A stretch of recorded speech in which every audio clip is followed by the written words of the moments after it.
Hey all, today is Good Friday, April the 2nd, 2021.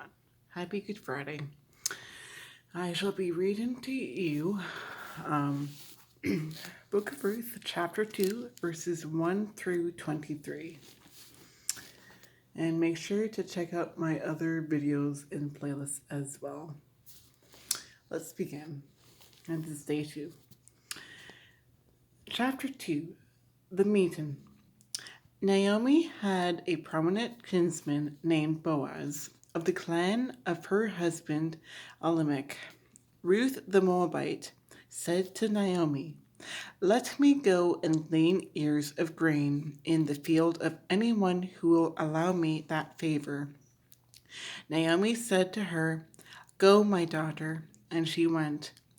The field she entered to glean after the harvesters happened to be in the section belonging to Boaz of the clan of Elimelech. Boaz himself came from Bethlehem and said to the harvesters, "The Lord be with you." And they replied, "The Lord bless you."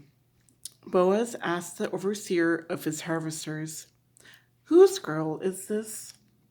The overseer of the harvesters answered, "She is the Moabite girl who returned from the plateau of Moab with Naomi. She asked leave to gather the gleanings into sheaves after the harvesters, and ever since she came this morning, she has remained here until now, with scarcely a moment's rest." Boaz said to Ruth, "Listen, my daughter. Do not go to glean in anyone else's field. You are not to leave here. Stay here with my women servants. Watch to see which field is to be harvested, and follow them. I have commanded the young men to do you no harm. When you are thirsty, you may go and drink from the vessels the young men have filled." Casting herself prostrate upon the ground, she said to him, "Why should I, a foreigner, be favored with your notice?" Boaz answered her, "I have had a complete account of what you have done for her mother-in-law after her husband's death. You have left her father and her mother and the land of her birth, and have come to a people whom you did not know previously. May the Lord reward you what you have done. May you receive a full reward from the Lord, the God of Israel, under whose wings you have come for refuge." She said, "May I prove worthy of your kindness.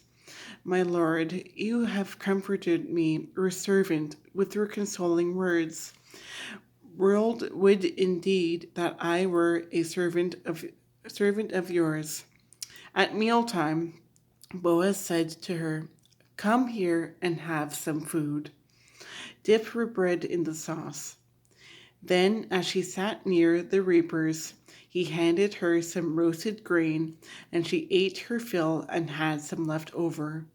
She rose to glean, and Boaz instructed his servants to let her glean among the sheaves themselves without scolding her, and even to let drop some handfuls and leave them for her to glean without being rebuked. She gleaned in the field until evening, and when she beat out what she had gleaned, it came to about an ephah of barley, which she took into the city and showed to her mother-in-law. Next, she brought out and gave her what she had left over from lunch. So her mother-in-law said to her, "Where did you glean today? Where did you go to work? May he who took notice of you be blessed." Then she told her mother-in-law with whom she had worked, "The man at whose place I work today is named Boaz," she said.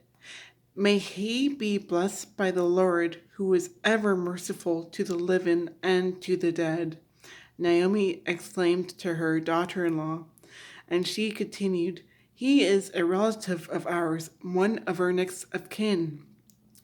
He even told me, added Ruth the Moabite, that I should stay with his servants until they complete his entire harvest. You would do well, my dear, Naomi rejoined, to go out with his servants, for in someone else's field you might be insulted. So she stayed gleaning with her servants of Boaz until the end of the barley and wheat harvests.